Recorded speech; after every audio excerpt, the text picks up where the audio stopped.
Subscribe करें और bell दबाएं ताकि कोई खबर रह न जाए।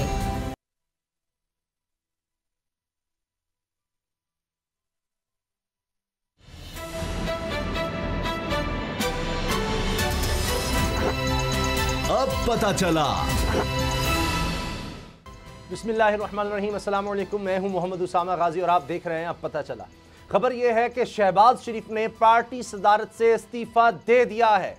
अफवाहें ये चल रही हैं कि नून से शीन निकलने का आगाज हो गया है। ज़राए के हवाले से मीडिया पर जो खबरें चल रही हैं, इनके मुताबिक आज़ाद कश्मीर इंतखाबात में हिकमत अमली नज़रअंदाज करने पर शहबाज शरीफ सख्त नाराज हो गए हैं और उन्होंने पार्टी की सदारत का ओहदा छोड़ दिया है। जबकि कुछ ज़राए दावा कर रहे हैं कि इन्होंने इस्तीफा नहीं दिया बल्कि सदारत छोड़ने की धमकी दी है।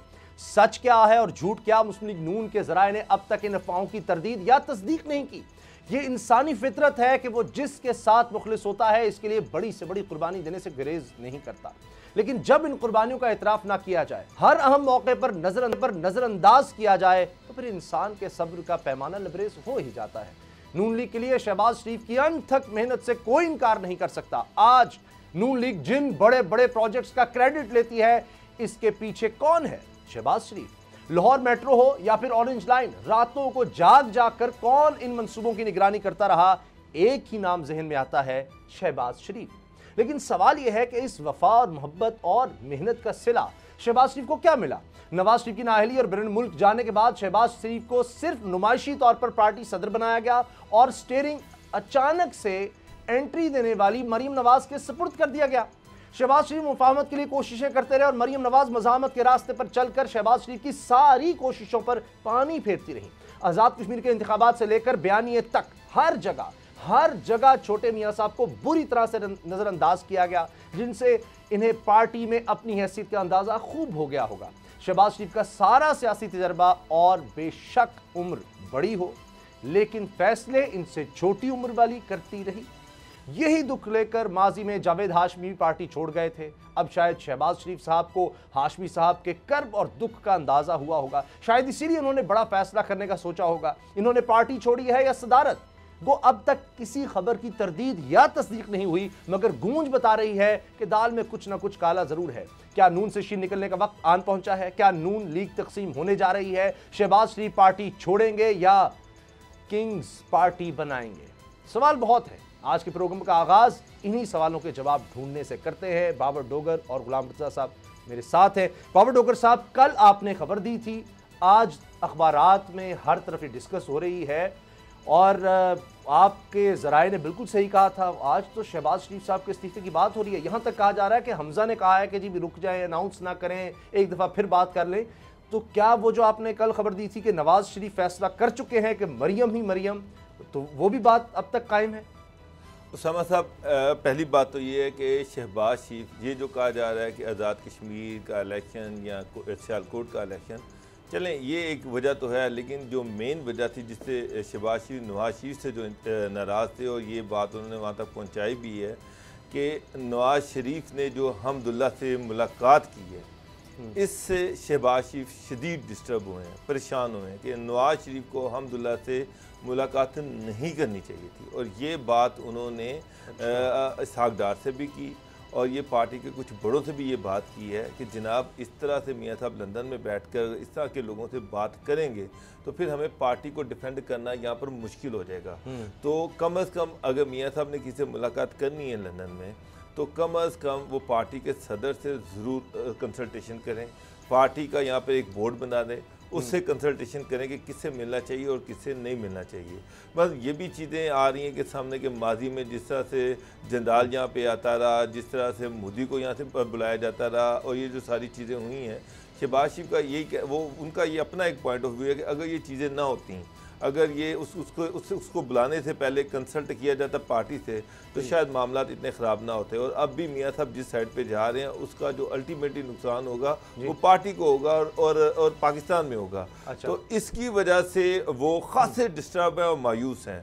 और एक तरफ दूसरी तरफ ये है कि बयानिए की जंग है, मरियम जो है वो पीछे हटने को तैयार नहीं है, वो बिल्कुल। और मरियम ने तो कुछ जगह पर यह भी कहा है, उन्होंने ये भी कहा है कि गौस अली शाह कहाँ हैं, खोसा बरदरान कहाँ पर हैं, उसके बाद शामुद कुरैशी किधर है, चोई निसार किधर है। जो भी नून लीग को, जो भी PMLN नवाज को छोड़ेगा वो जीरो हो जाएगा। यानी ये शहबाज ये मरियम ने कन्वे किया है कि जो भी हमें छोड़ेगा वो जीरो हो जाएगा, चाहे वो शहबाज शरीफ है। और उनकी शदीद ख्वाहिश है, मैंने आपसे पहले भी कहा था कि शहबाज शरीफ के साथ मरियम जो है वो कंफर्टेबल नहीं है। वो ये चाह रही हैं कि इनको बिल्कुल कॉर्नर किया जाए, और शाहिद खाकान अब्बासी वो खुद अपनी कैंपेन भी चला रहे हैं, और वो ये चाह रहे हैं कि नून लीग का सदर उनको बनाए। अब ये शाहिद खाकान अब्बासी खुद नहीं चाह सकता, अल्टीमेटली जब तक उसके पीछे कोई ना हो, और मरियम की पूरी सपोर्ट है। और ये जो मायूसी फैल रही है, ये जो चीज़ें आ रही हैं सामने, ये उसी का सारे का नतीजा है। और मतलब कि शहबाज शरीफ एक तरफ तो बयानियाँ, ऊपर से मियाँ साहब की जो मुलाकातें हैं जिनको वो यहाँ पर एज प्रेसिडेंट जस्टिफाई नहीं कर पा रहे, एज पार्टी वो किसी कल मीडिया का सामना नहीं कर पा रहे और घर पर बैठे हुए हैं। तो मेरा नहीं ख्याल कि ये चीज़ ज़्यादा चलेगी। अभी तो ये जो चीज़ें आ रही कि हमजा ने उन्हें समझाया कि अभी आप रिज़ाइन ना करें, हम खुद बात करते हैं। कुछ पार्टी के बड़े लीडर जो हैं उन्होंने भी कहा कि नवाज शरीफ से खुल के बात करते हैं कि जनाब ये बयानिया जो है, ये अगर बयानिया चलेगा तो फिर पार्टी नहीं चलने वाली, फिर पार्टी शायद लाहौर तक महदूद हो जाएगी। और लाहौर में भी एक छोटी पार्टी बन जाएगी। तो ये अब चीज़ें, मेरा ख्याल है कि आने वाले दिनों में एक बड़ी बैठक होगी, नवाज शरीफ उसको हेड करेंगे और उसमें सब जो है वो अपना खुल के बात करेंगे। और अल्टीमेटली फैसला तो नवाज शरीफ ने करना, मेरे हिसाब में नवाज शरीफ ने नहीं, मरियम ने फैसला करना कि फिर तो फैसला हो गया। तो सब एक और खबर भी इसके साथ है कि शायद मरियम 1 साल के लिए खामोश हो जाएं। क्या इसका कोई इम्कान है और फिर शहबाज शरीफ साहब की वापसी हो जाए? ऐसा कुछ हो सकता है या बहुत देर हो गई? देखिए, जो इस वक्त सूरत हाल पाकिस्तान मुस्लिम नवाज़ की है, ये बाकायदा तौर पे हमें इत्तलात मौसूल हुई हैं बहुत मुसद्दक़ा ज़राए से कि मियाँ शहबाज शरीफ और मियाँ नवाज शरीफ का जो राब्ता हुआ था उसमें उन्होंने खुल के इजहार किया है इस बात का, मियाँ शहबाज शरीफ ने, कि मियाँ साहब अगर आपकी बेटी ने मरियम नवाज़ ने पार्टी चलानी है और उसने फ़ैसले करने हैं बयानियाँ उसने देना है, तो फिर मैं इस्तीफ़ा दे देता हूँ, ये उन्होंने कहा। और उसके बाद मियाँ शहबाज शरीफ ने ये फ़ोन बंद कर दिया। ये नाराज़गी का इजहार था अपने बड़े भाई से। इससे पहले तो वो इशारे कनायों में ये बात कहते रहे हैं कि पार्टी ख़त्म हो जाएगी, पार्टी आगे नहीं चल सकती। लेकिन ये जो बातचीत हुई है उसमें उन्होंने ये कहा है। अब 2 चीज़ें इसमें सामने आ रही हैं। एक बात और ज़राए ने जो बताई है कि वो मियाँ शहबाज शरीफ ने जो मशवरा दिया है मियाँ नवाज शरीफ साहब को, उनको ये कहा कि अगर आप चाहते हैं कि यही बयानिया लेकर चलें और आप मरियम नवाज़ वाला बयानिया लेकर पार्टी को कहेंगे कि चले, तो फिर आप पाकिस्तान आ जाएं। अच्छा, आप पाकिस्तान आएँ और पाकिस्तान में आके पार्टी को लीड करें। आप अपने साथ मरियम को रखें, आप पार्टी को लीड करें। और अगर आप नहीं आते, पार्टी को आप ख़ुद लीड नहीं करते, तो फिर हमें अपने तरीक़ाकार के मुताबिक, जो कि अवाम पसंद करते हैं, जो हमारी लीडरशिप पसंद करती है, जो पाकिस्तान मुस्लिम नवाज़ के जो मेन लीडरशिप है वो पसंद करती है, हमें उस बयानिए के तहत अपने जो मामलात हैं उनको चलाने दें और हमें सियासत करने दें। और आने वाली जो इंतखाबी सियासत है 2023 की, उसको अभी से हमने स्टार्ट करना है। तो हमें अब इस वक्त फ़ैसला करना है। तो 2 से 3 रोज़ का टाइम है। मंडे ट्यूसडे से पहले बातें डिसाइड हो जाएंगी कि अगर यहाँ से पाकिस्तान मुस्लिम नवाज़ ने कैरी करना है बयानिया मियाँ नवाज शरीफ का, तो मियाँ नवाज शरीफ को ख़ुद यहाँ पाकिस्तान में आना होगा और वो ख़ुद सख्तियाँ झीलें, या वो जो उनके ऊपर केसेस हैं, उनकी सज़ाएँ हैं, जेल जाएं, कुछ करें, वो यहाँ आके फिर अपना बयानिया चलाएं। अदरवाइज़ बयानिया जो चलेगा वो शहबाज शरीफ का अब चलेगा। वो चाहे तो नून लीग से चलेगा, नहीं तो फिर वो अपने हिसाब से उसको चलाएंगे। अच्छा, क्या वो पार्टी से फिर अलग होकर कोई किंग्स पार्टी की तरफ जा सकते हैं या अभी गुलाम नबी साहब इट्स टू अर्ली? देखिए, अभी किंग पार्टी का तो सिलसिला नहीं है। शहबाज शरीफ अगर चाहेंगे कि पाकिस्तान मुस्लिम लीग नवाज़ में वो अपना जो ग्रुप है उसको इंटैक्ट करें, अगर ये कोई बड़ी मीटिंग होती है, कोई बड़ा इजलास होता है आइंदा चंद रोज़ में, तो उसमें आप देखेंगे कि वो लोग जो चुप थे वो अब खुलकर बात करेंगे मियाँ शहबाज शरीफ के हक़ में, रियासत पाकिस्तान के हक़ में, इदारों के हक़ में। और वो ये मुतालबा कर देंगे मियां नवाज शरीफ से कि इस वक्त जो पॉलिटिक्स है वो हमें उसके मुताबिक पार्टी को चलाना है और पार्टी को आगे लेके जाना है। जितनी कुर्बानियाँ हम दे सकते थे हम दे चुके हैं। अगर आप ये चाहते हैं कि आपका बयानिया हो तो फिर आप यहाँ आ जाएं, आप पार्टी में चलाएं, पार्टी को देख लेते हैं कौन से लोग पार्टी का बयानिया उसके साथ रह के चलना चाहते हैं। और अगर यहाँ हमने सियासत करनी है और पार्टी को चलाना है तो फिर हमें उस तरह से सियासत करने दी जाए जिस तरह के इस वक्त का तकाजा है और इस वक्त जो मुल्क की ज़रूरत है, तो उस तरह से हम सियासत करेंगे। लेकिन with in the Noon league he politics होगी। अच्छा। और शहबाज शरीफ ग्रुप जो है वो बन सकता है, और क्योंकि मियाँ शहबाज शरीफ कभी नहीं चाहते कि मियाँ नवाज शरीफ जो है उनका नाम से अलग हो जाए और वो उससे अलग होकर काम करें। लेकिन बयानिया जो है भर के उसके ऊपर अभी दो टोक अंदाज में आप ये कह सकते हैं कि आखिरी मराहल में बात पहुंच गई है। ठीक है। अब मोहम्मद ज़ुबैर साहब तर्जुमान भी हैं नवाज शरीफ के भी और मरियम के, उन्होंने तो साहब टेलीविज़न पर आकर कह दीजिए बयानिया दो हैं, इसमें कोई शक ही नहीं है। तो बयानिया दो इतना ही कह सकते हैं, इसका मतलब ग्रुपिंग और ये सब बात तो है। लेकिन बाबर डोगरी साहब, क्या वाकई शहबाज शरीफ के जाने से कोई फ़र्क नहीं पड़ता, उनके सदारत छोड़ने से कोई फ़र्क नहीं पड़ता? शाहिद खान अब्बासी आ जाएंगे और मरियम टेक ओवर कर लेंगी और शहबाज शरीफ साहब के साथ जितने लोग भी चले जाएँ नून लीग को कोई इससे फ़र्क नहीं पड़ेगा, क्योंकि डिसीजन वो ले चुके हैं। ये तो उनको नज़र आ रहा था, ये कोई अचानक नहीं हुआ, ये काफ़ी अरसे से बात चल रही थी। और शायद इसीलिए शहबाज शरीफ साहब ने कोई एक ट्वीट, कोई धांधली का कोई एक बात, जबकि शाहिद खान अब्बासी साहब जाकर आज़ाद कश्मीर वाली लीडरशिप नून लीग की मिल रहे हैं, जी एहतजाज की प्लानिंग हो रही है, मुल्क में भी बैरून मुल्क भी एहतजाज होगा, हम एक कमेटी बना दी है जिसमें सबूत इकट्ठे करेंगे, ये होगा वो होगा, मगर शहबाज शरीफ इसमें कहीं नहीं है। तो क्या उनके जाने से कोई फ़र्क नहीं पड़ेगा नून लीग को, मियाँ नवाज शरीफ को, मरियम को? देखिए उसामा साहब, ये खाली शहबाज शरीफ नहीं है या ये खाली हमदा शहबाज नहीं है, ये नून लीग के 90% जो लोग हैं, जो उनके ओहदेदारान हैं, जो उनके MPs हैं, जो MNAs हैं, जो सेनेटर्स हैं, जो पार्टी वर्कर्स हैं, ये उनकी डिमांड है कि जनाब इस वक्त इस नवाज शरीफ के बयानिए के साथ हम नहीं चल सकते।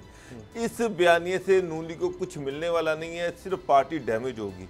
लोग तो ये कहते हैं कि जब से मरियम प्राइम मिनिस्टर हाउस में गई और उस वक्त से लेके अब तक नून लीग का जवाल आया है, मरियम नून लीग को जवाल लेके आई है, नून लीग को मिला कुछ नहीं है, चाहे वो डॉन लीग से बड़े जलसे किए हैं। नहीं, मरियम ने बड़ा पॉपुलर बनाया, कहते हैं क्राउड पुलर है, एक नया उन्होंने बिल्कुल एक नया खून आ गया है नून लीग में, एक जानिशीनी नजर आ रही है, आगे फॉरवर्ड नजर आ रहा है, नई लीडरशिप नजर आ रही है। शरीफ रादन जाहिर है कि उनकी अब वो उम्र तो नहीं रही।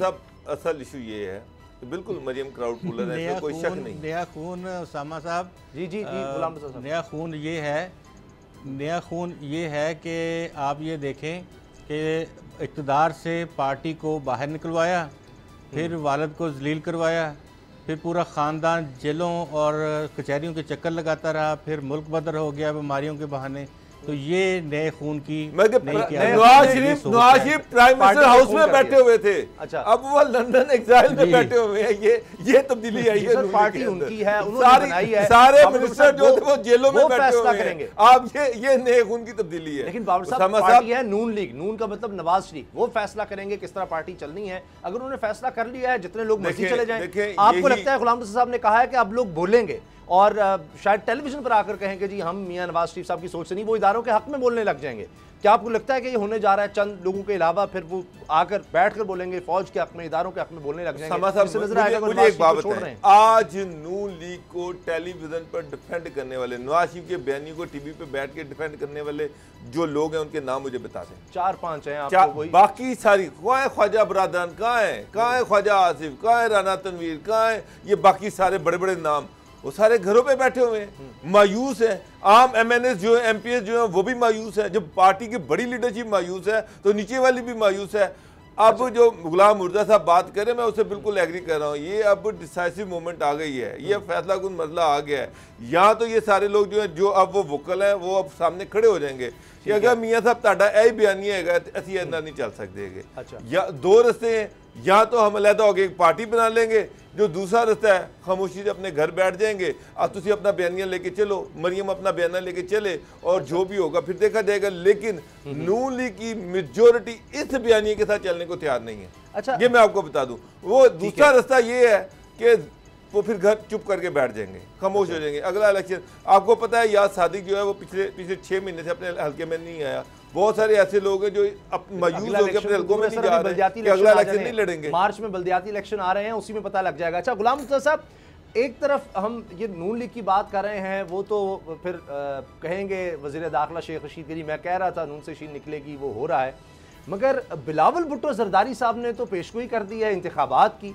उन्होंने अपने कारकुनों से खिताब किया है और कहा है कि इंतखाबात की तैयारी करें, किसी भी वक्त हो सकते हैं, अपने इख्तलाफात दूर कर दें। अब इसमें एक तो इख्तलाफात वाली भी बात भी है और इंतखाबात की बात भी है, तो वाकई कोई ऐसी सिचुएशन बन रही है? क्योंकि इमरान खान साहब भी कहा जा रहा है अगस्त के पहले हफ्ते में सिंध का दौरा कर रहे हैं, उसमें बड़ी अहम शख्सियात से उन्होंने मिलना है, अरबाब गुलाम रहीम को भी उन्होंने साथ अब मिला लिया है।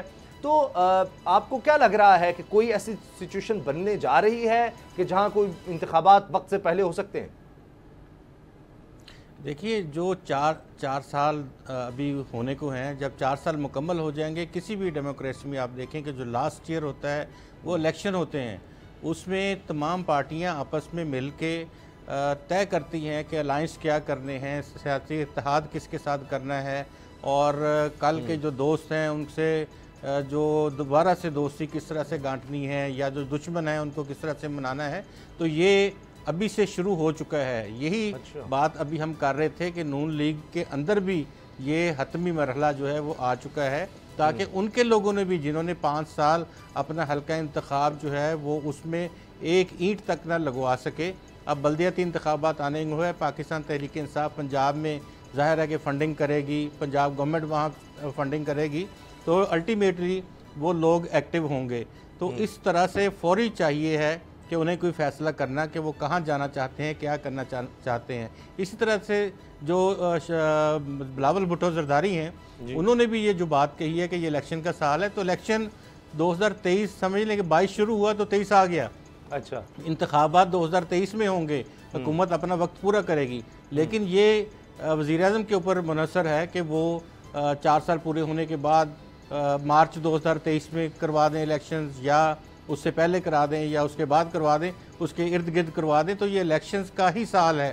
तो अभी से ये जो तैयारियां हैं, अगर पार्टियां, ये पार्टी बड़ी मुतहर्रक करने जा रहे हैं पाकिस्तान पीपल्स पार्टी वाले, और अगर वो पंजाब में अपनी पार्टी को मुतहर्रक करते हैं, ये लोग जो नाराज़ बैठे हुए हैं पाकिस्तान मुस्लिम लीग नवाज़ में, उनके भी अपने रिलेशंस हैं पाकिस्तान पीपल्स पार्टी में, और वो यहाँ टर्न कर सकते हैं इस साइड पे भी।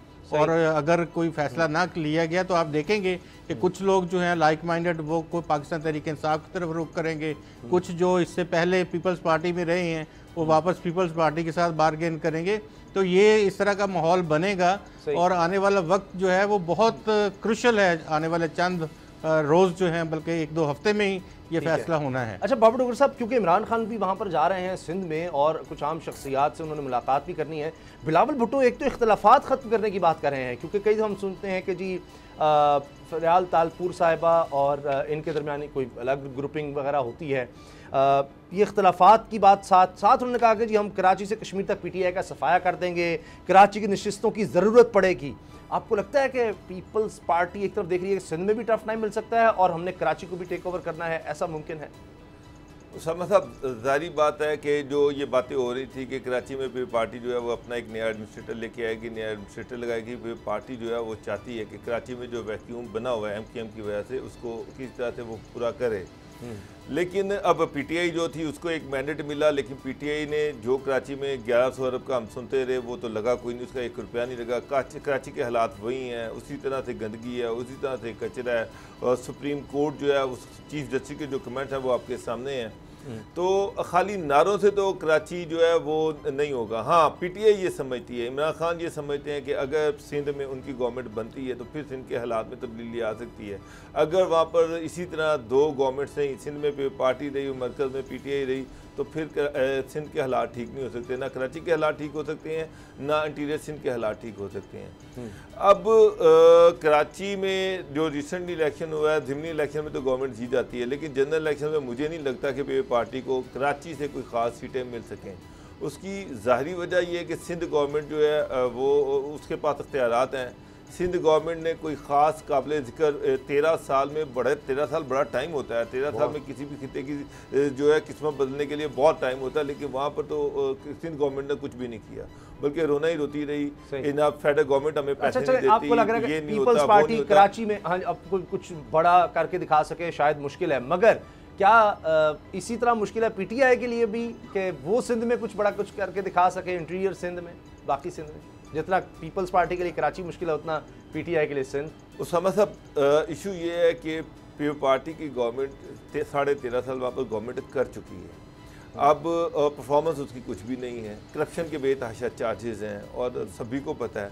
पीटीआई पे उस तरह से करप्शन के चार्जेस नहीं हैं, दो उन्होंने परफॉर्म नहीं किया। उसका एक इशू ये भी है कि जनाब सिंध गवर्नमेंट चूँकि उनकी नहीं थी, तो इसलिए अख्तियारात जो थे 18वीं तरमीम के बाद वो सिंध गवर्नमेंट के पास हैं, जो हमारे पल्ले कुछ नहीं है कि हम वो कुछ तो कर ज्यादा सकते। दिखाएंगे तो पीटीआई के पास तो कुछ कहने को है, लेकिन पार्टी के पास फिलहाल कुछ कहने को नहीं। अच्छा, ये बताएं गुलाम मुर्तज़ा के अब एक और चीज़ पर ठन गई है, सिंध हुकूमत लॉकडाउन लगा रही है 8 अगस्त से, बल्कि 8 अगस्त तक मुकम्मल लॉकडाउन है, फिर 31 अगस्त से तनख्वाहें नहीं मिलेंगी, जो लोग वैक्सीन नहीं लगवाएंगे सरकारी मुलाजमीन के लिए, फिर दफ्तर भी बंद करने का कह रहे हैं, कुछ जगहों को खोला जाएगा, इसके अलावा ट्रांसपोर्ट पर भी पाबंदियाँ। जबकि असद उमर कह रहे हैं वफाकी हुकूमत या एनसीओसी के जी मुकम्मल लॉकडाउन न लगाएं, और उधर से सिंध की तरफ से हुकूमत सिंध की तरफ से कहा जाता है जी हम पाबंद नहीं है उनके। तो ये क्यों हो रहा है, इसका नुकसान किसको होगा गुलाम मुर्तज़ा साहब? देखिए, नुकसान अल्टीमेटली सिंध का होगा, क्योंकि अगर जो भी सूरत हाल एनसीओसी जो देखती है वो कलेक्टिव मेजर्स उठाती है और पूरे पाकिस्तान की सूरत हाल को देखती है, डाटा रिसर्च एनालिसिस सारा एनसीओसी के पास होता है, और एडमिनिस्ट्रेटिव क्योंकि वहाँ पाकिस्तान पीपल्स पार्टी है तो फैसले वहाँ पे वो करते हैं। पहले आज यही फैसला किया गया था कि 8 अगस्त तक इसी तरह से मुकम्मल लॉकडाउन किया जाएगा, कोई अदारा, कोई वजारत, कोई ऐसी चीज़ जो है वो वहाँ पे ओपन नहीं की जाएगी और ना लोग घरों से बाहर निकलेंगे। तो अभी दोबारा से अंडर कंसिडरेशन कर लिया गया है इस तजवीज़ को कि जो जुज़वी लॉकडाउन है वो किया जाए इन 8 दिनों में भी, और उसके बाद भी एनसीओसी के मशवरे से जो है वो आगे चला जाए। तो बेहतर यही है कि एनसीओ, क्योंकि वहाँ पे बिज़नेस एक्टिविटीज़ हैं और अगर जिन लोगों को वैक्सीन हो गई है वो हिस्सा कर सकते, वो हिस्सा ले सकते हैं तमाम कमर्शियल एक्टिविटीज़ में बाकायदा एसओपीज़ के तहत। तो उसको फॉलो करना ज़्यादा ज़रूरी है एनसीओसी के जो इंस्ट्रक्शंस हैं। और लेकिन वहाँ पे जो एकदम से एमरजेंसी नाफज कर ली जाती है, हाथ पैर फूल जाते हैं, वो रवैया जो है वो दुरुस्त नहीं है। अच्छा। इस तरह से किया जाना चाहिए कि वैक्सीन ज़्यादा से ज़्यादा लगाएं, दिन रात कर दें वैक्सीन, और सेंटर्स खोलें और वैक्सीनेशन करते जाएं। अच्छा, ब्रेक का वक्त हो रहा है बाबर डोगर साहब। 2 करोड़ से ज़्यादा कराची की आबादी है और एनसीओसी की तरफ से कहा गया जी वफाकी हुकूमत की तरफ से, एनसीओसी की तरफ से पूरी मदद की जाए सिंध हुकूमत की, जिस तरह भी हो सकता है। तो यही हो सकता है कि जितनी जल्दी हो सके डोर टू डोर वैक्सीन की तरफ। साहब 30% से ऊपर केसेस चले गए हैं, अब तो सियासत को एक साइड पे कर दे, वैक्सीनेशन तो ओपन डोर टू डोर कर देनी चाहिए गवर्नमेंट में। और ये लॉकडाउन सर, लॉकडाउन नहीं, मेरा ख्याल है कि वैक्सीनेशन ही। सर, न्यूज़ अपडेट्स का वक्त है और उसके बाद बात करेंगे। परवेज़ इलाही साहब शदीद नाराज़ हैं, शदीद गुस्से में हैं कि हुकूमत जो है पंजाब हुकूमत वो क्या कर रही है, वफाकी हुकूमत क्या कर रही है। ब्रेक के बाद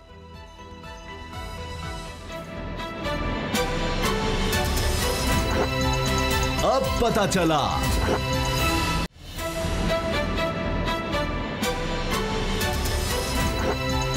अब पता चला।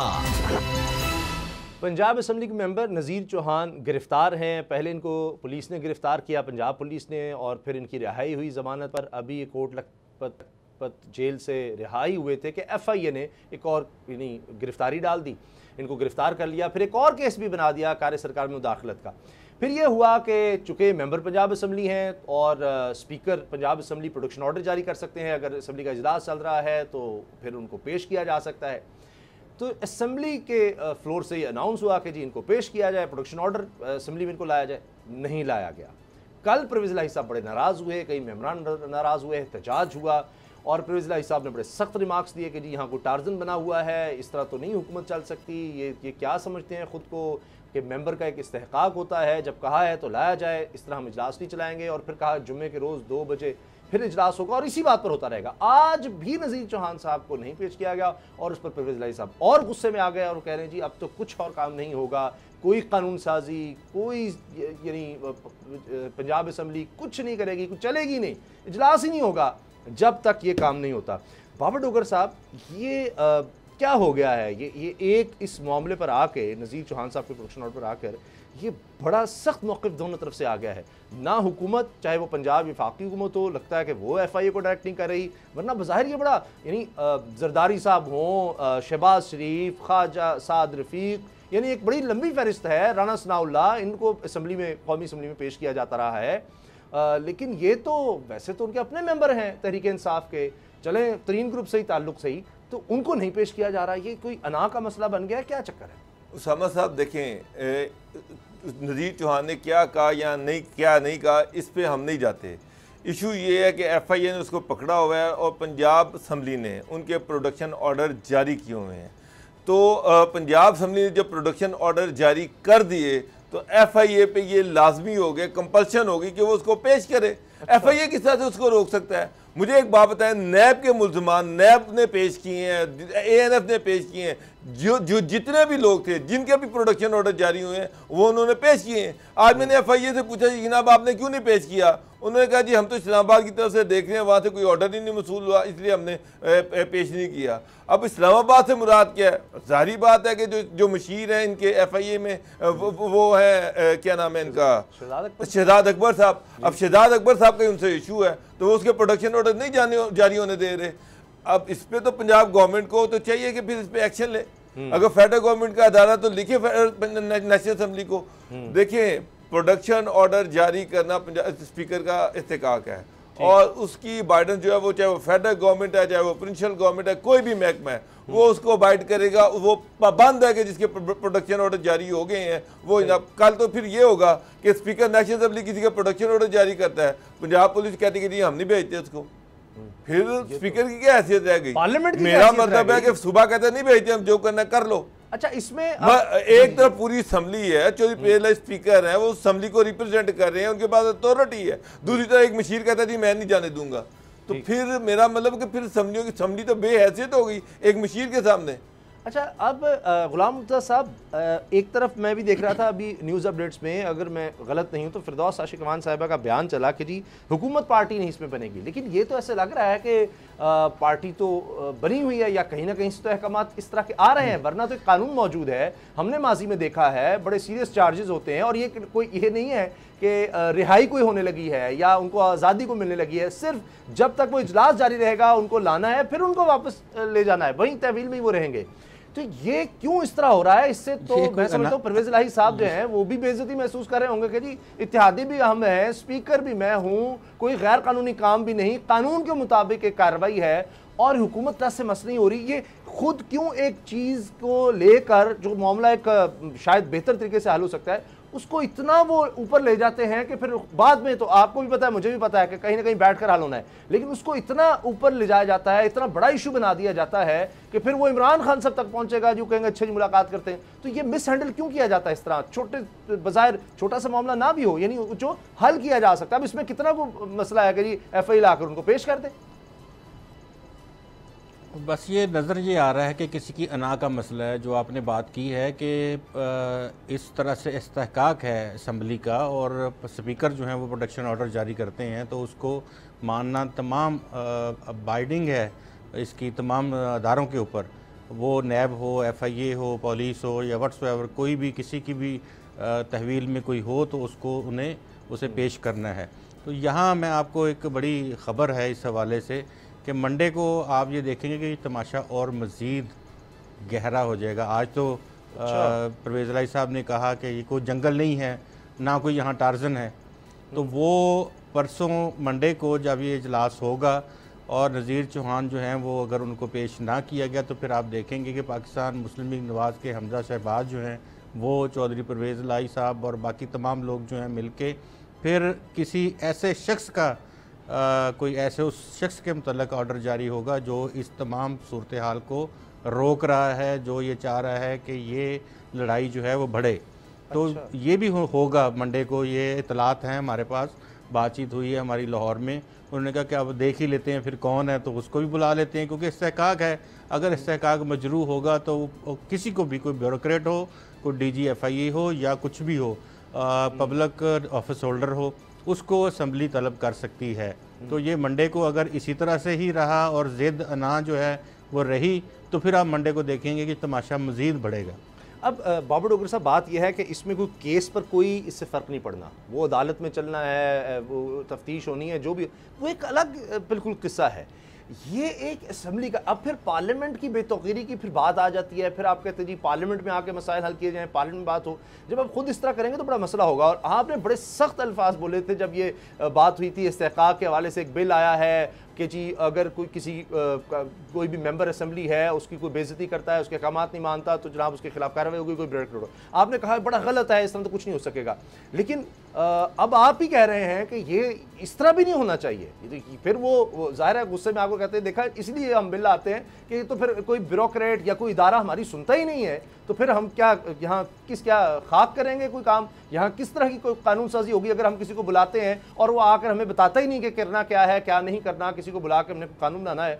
तो यहाँ तो उस मेंबर को नहीं पेश किया जा रहा, हम उसकी रिहाई की या अदालत में कोई फेवर नहीं है, कानून मौजूद है और उसकी कानून की पासदारी नहीं हो रही और हुकूमत ही नहीं कर रही, इदारे ही नहीं कर रहे, तो बाकी किसी से क्या सवाल होना है?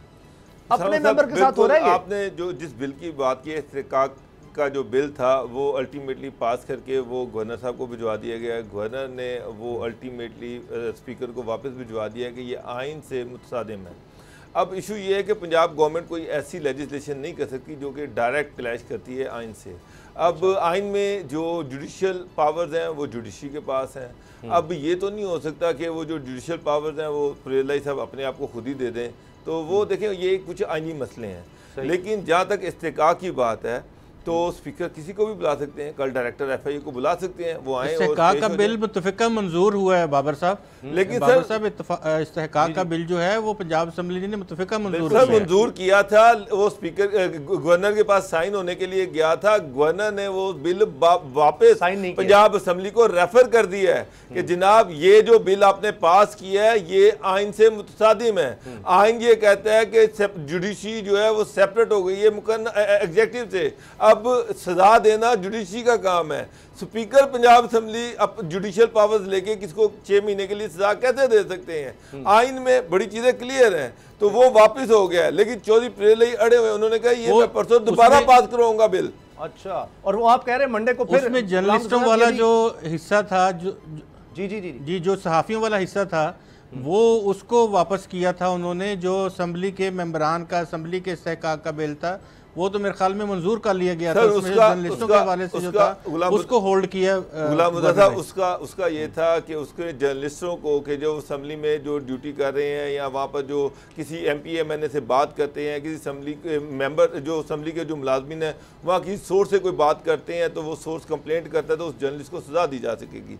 वो एक नोटिफिकेशन के जरिए से उन चीज़ों को विड्रॉ कर लिया गया था। लेकिन उसका दूसरा जो हिस्सा था कि असेंबली किसी भी ब्यूरोक्रेट को बुला सकती है और उसके बाद चौधरी प्रेलाई जो है वो एक कमेटी बन गई थी जिसके हेड स्पीकर हैं और स्पीकर उसको 6 महीने तक की सजा भी दे सकते हैं। अब गवर्नर ये कहते हैं कि जो सजा देना है ये आइन में बड़ी क्लैरिटी है CRPC के तहत कि जुडिशरी और एग्जीक्यूटिव अलग-अलग हो गए। चौहान साहब को अगर मंडे को पेश ना किया गया और तो गुलाम रसूल साहब की खबर यह है कि फिर दमादम मस्त कलंदर होना है। आपको फिर क्या लगता है दमादम मस्त कलंदर हुआ तो नुकसान तो फिर हुकूमत का ही होगा, मतलब एक तरह सुबकी तो हुकूमत की होगी। उसामा साहब जो भी ये कर रहे हैं ना, मैं आपको बताऊं बड़ी बेवकूफ़ी कर रहा है। उसको चाहिए था ये मसला रफा दफा करवाते, जो ये आगे जाएगा तो ये मसला खराब होगा। ब्रेक लेते हैं, जो ब्रेक के बाद आपको बताएंगे एक मेगा स्कैंडल सामने आया है करप्शन का।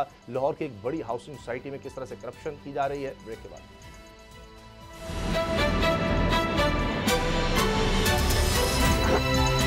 अब पता चला।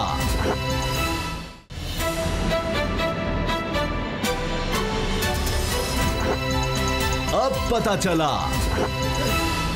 एक बड़े स्कैंडल की खबर है, हमारे बोल नेटवर्क का हिस्सा है शाहिद असलम, उन्होंने ये खबर ब्रेक की है। लाहौर में एक सोसाइटी में किस तरह से करप्शन हो रही है, किस तरह मिली भगत है, किस तरह फ्रॉड किया जाता है। बाबर डोगर साहब, ये यानी इदारों में अगर रिश्तेदार बैठे हों तो फिर आप कुछ भी कर लें, ये तो एक मिसाल नज़र आती है ये जो केस हमारे सामने इसमें।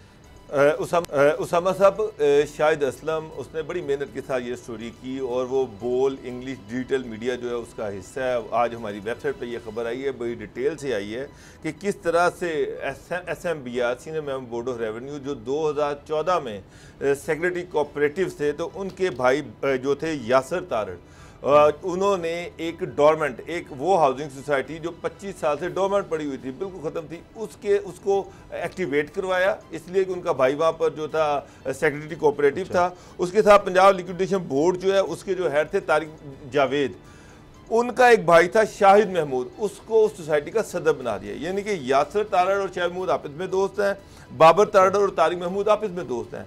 इन्होंने एक डोरमेंट सोसाइटी उठाई, उसका सदर बना दिया शाहिद महमूद को।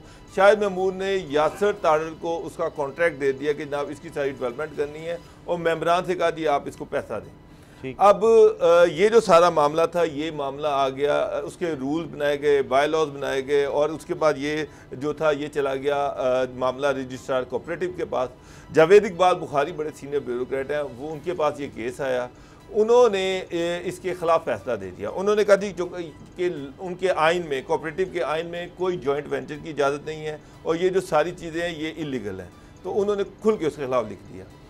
अब रजिस्ट्रार के खिलाफ अपील हो सकती है सेक्रेटरी को। अच्छा। यासर तारड़ ने वो जो अपील थी उसकी वो बाबर तारड़ साहब के सामने कर दी। अच्छा। मेरा मतलब है कि मैं यासर तारड़ हूँ, मेरा बड़ा भाई जो है वो सेक्रेटरी कोऑपरेटिव है, मेरे खिलाफ रजिस्ट्रार कोऑपरेटिव ने फैसला दे दिया और मैं भाई के खिलाफ अपील में चला गया, और भाई ने 7 दिन के अंदर सारी फॉर्मेलिटी को एक साइड पे रख के मेरे हक में फैसला दिया और कहा कि जाओ पूरे पंजाब में इसका नेटवर्क फैलाओ और इसको खुले डुले तरीके से काम करो। अब जनाब वो जो था यासर तारड़ साहब वो चले गए। उसके बाद जनाब शाहिद साहब सदर हैं, उन्होंने भाई को यासर तारड़ को कॉन्ट्रैक्ट दिया हुआ है, और वो कंपनी जो बनी है वो भी 2 दिन पहले बनी है। जो कॉन्ट्रैक्ट जो कंपनी बनाएगी कंस्ट्रक्शन कंपनी, वो भी 2 दिन पहले कंपनी बनती है, कंपनी बनती है। उधर से शाहिद महमूद साहब हैं वो सोसाइटी के सदर बन जाते हैं, यासर तारड़ साहब कॉन्ट्रैक्टर बन जाते हैं, कंपनी 2 दिन पहले रजिस्टर करा दी जाती है, रजिस्ट्रार कोऑपरेटिव उनके अगेंस्ट फैसला देता है, बाबर तारड़ साहब के पास केस आ जाता है, बाबर तारड़ साहब अपने भाई के हक में फैसला दे देते हैं, और अल्टीमेटली 80 करोड़ रुपये का आवाम को टीका लग जाता है। 80 करोड़ रुपये का। वो ज़मीनें जो थी, उन जो 25 लाख की ज़मीन थी वो मेम्बरान को 4 करोड़ में बेची गई, और सारी डिटेल जो है वो सारी हमारे पास है, एक कागज़ मेरे पास है। उसके बाद होता है ये कि खालिद महमूद रामे साहब, बाबर तारड़ साहब के बाद खालिद महमूद रामे साहब ये सेक्रेटरी लगते हैं आके कोऑपरेटिव्स के। वो जब सारा चीज़ देखते हैं, सारी करप्शन उनके सामने आ जाती है, और वो एक रिपोर्ट बनाते हैं, और वो रिपोर्ट नैब को भेजते हैं कि जनाब ये मेरे से पहले सेक्रेटरी ने ये किया है, ये सारी करप्शन हुई है, उसका भाई था उसको इलीगल उसने यहाँ पर अकोमोडेट किया, सारा कुछ किया। बाबर तारड़, यासर तारड़, शाहिद महमूद, इन सब के खिलाफ वो एक पूरा केस बना के नैब को भेजते हैं। नैब इस पे जनाब, ये प्रोफेशनल हाउसिंग सोसाइटी थी। अच्छा। नैब जो है अब वो उस पर कार्रवाई स्टार्ट करती है। इस कार्रवाई में यासर तारड़ साहब अरेस्ट हो चुके हैं, और लेकिन सबसे अहम चीज़ जो है कि उसमें जो मेजर रोल था वो तो बाबर तारड़ साहब का था।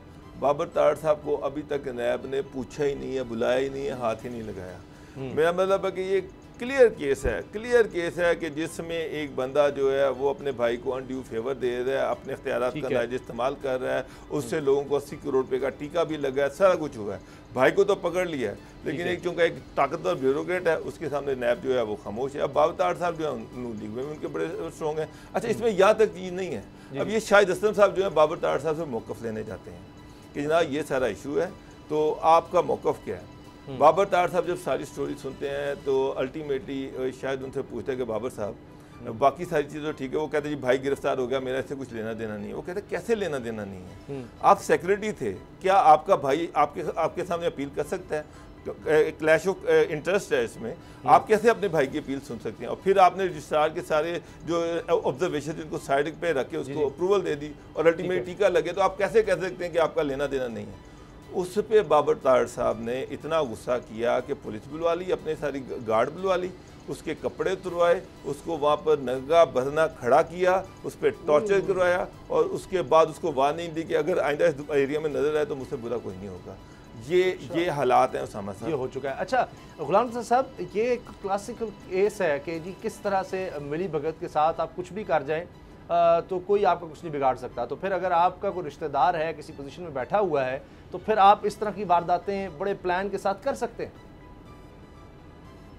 जी, जो वाइट कॉलर क्राइम्स हैं, ये उसके हवाले से ये बहुत बेहतरीन मिसाल है। ये केस 2014 में बाबर याद तारड़ साहब को तैनात किया जाता है, वहाँ इनका तकर्रर होता है और उसके बाद वो अपने भाई के लिए ये सारी गेम बिछाते हैं, यानी कि बाय डिज़ाइन है। ऐसा नहीं है कि ये बाबर याद तारड़ साहब जो हैं वो वहाँ पे मौजूद नहीं थे, भाई उनका पहले से इस तरह के काम में था और वो जब आए तो उसके बाद फिर भाई को फेवर कर दिया, ऐसा नहीं है। बाबर याद तारड़ साहब 2014 में अपॉइंट होते हैं, वहाँ तकर्रर होता है उनका, उसके बाद आराम से वो 6 महीने बाद अपने भाई को ये काम सौंपते हैं, जिसमें वो 811 मिलियन रुपए वो बंदा कमाता है। और किसके पैसे हैं? आपके और हमारे आम आवाम के लोगों के पैसे हैं। कोऑपरेटिव स्कैंडल्स इससे पहले भी आप सुन चुके हैं, कितने कोऑपरेटिव स्कैंडल्स आए थे, उनका भी कुछ नहीं हुआ और अभी ये नई चीज़ आपके पास सामने आ गई। 100 से ज़्यादा सोसाइटीज़ हैं सिर्फ लाहौर शहर के अंदर, जिनको अभी ये मैं बाबर डोगर साहब से जानना चाहूँगा कि ये आजकल कहाँ तैनात हैं बाबर याद साहब? उनके पास सुना है कि आजकल तो वो SMBR हैं, senior member board of revenue, Punjab के रेवेन्यू के मालिक हैं, पंजाब की सरकारी जमीनों के मालिक हैं। खुद दूध की बिल्ली की दूध की रखवाली के ऊपर बिल्ला बिठाया हुआ है, यानी कि आप ये कहें कि जो एक सोसाइटी के अंदर उन्होंने ये किया है तो बाकी लोगों के साथ वो क्या करेंगे या क्या कर रहे होंगे। और ये सियासत भी इनका ओढ़ना बचोना है। सारा अफजल तारड़ साहबा के भाई हैं, वो भी मिनिस्टर रही हैं यहाँ पे, हमने उन बहनोई हैं उनके। तो ये सारी चीज़ें आप अगर देख रहे हैं चीज़ों को वाइट कॉलर क्राइम के हवाले से, ये बड़ा फिट केस है। और नैब को, क्योंकि ज़ाहिर है अगर हम नैब की सारी हिस्ट्री की बात करते हैं तो हमें नज़र आता है कि आहद चीमा भी थे और फवाद हसन फवाद भी थे, बाकी और कई लोग ब्यूरोक्रेट्स जो हैं उनको हाथ डाला गया था। अभी नैब को प्रेशराइज़ किया गया है गुज़िश्ता 1-2 सालों में इस बात के ऊपर कि आप ब्यूरोक्रेट्स को हाथ ना डालें, ब्यूरोक्रेट्स को हाथ डालेंगे तो बाकी ब्यूरोक्रेट्स भी काम नहीं करेंगे। तो ये नैब की एक, मैं समझता हूँ कि मजबूरी है, लेकिन इससे पहले नैब जो है वो बहुत बड़े बड़े अच्छे ब्यूरोक्रेट्स जो हैं उनको भी हाथ डाल चुका है। तो वज़ीर-ए-आज़म का भी यही कहना है कि एहतसाब सबका होना चाहिए, जो भी हो कोई भी हो उसको आप पकड़ें।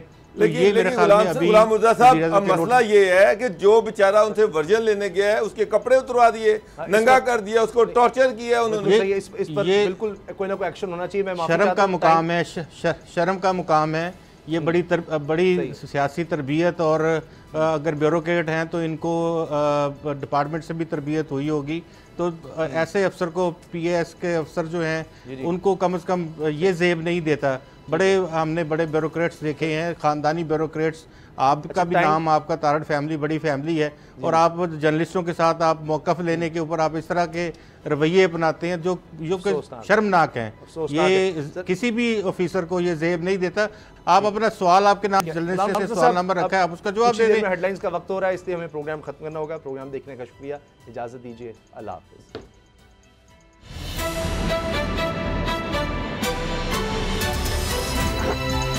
अब पता चला। सब्सक्राइब करें और बेल दबाएं ताकि कोई खबर रह न जाए।